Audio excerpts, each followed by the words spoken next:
Welcome to The Facts. I'm Rosalyn Tavanis.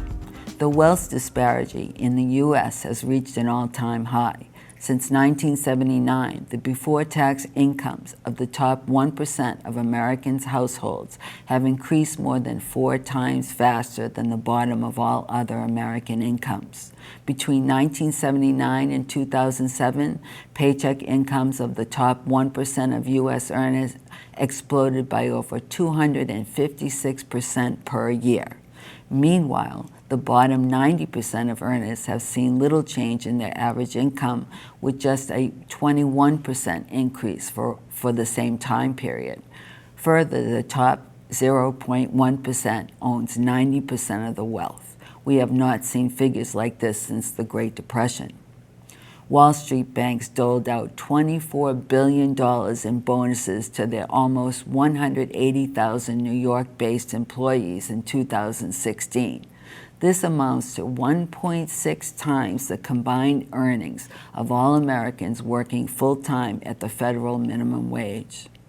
One significant reason for this lopsided economic dilemma is the diminutive involvement of unions in the U.S. Only 11% of workers are unionized in the U.S., as opposed to 50 years ago when 50% of all workers belonged to a union. Unions are most important as they have the best interest for workers. Unions negotiate for safe and better working conditions, fair pay, medical insurance, paid sick time, and so much more. Without unions, workers' pay has been stagnant for over 40 years. Another issue is the cost of college education here in the U.S. The average private institution costs over $50,000 per year, including room and board. State colleges price out at almost $26,000 for in-state students, and out-of-state totals at almost $41,000 per year. It's a well-known fact that without a college education in this country, one has few chances for success. But with the astronomical prices for an education, recent graduates are averaging over $37,000 in debt in 2018. Once again, the deck is stacked against average Americans. Women are over 50% of the workforce in this country.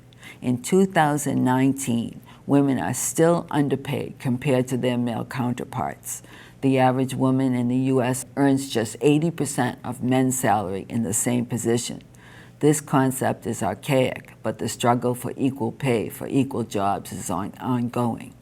This issue is most complex, but initiating changes such as a flat tax on the most wealthy, inclusive of making in-state universities free for all citizens, encourage unions back into businesses, pay women as much as men for the same work and job may be a start. Most people live paycheck to paycheck and/or have 2 parents working in a household in order to survive financially. Our college grads graduate with an enormous amount of debt, and women aren't being compensated equally as men working in the same jobs.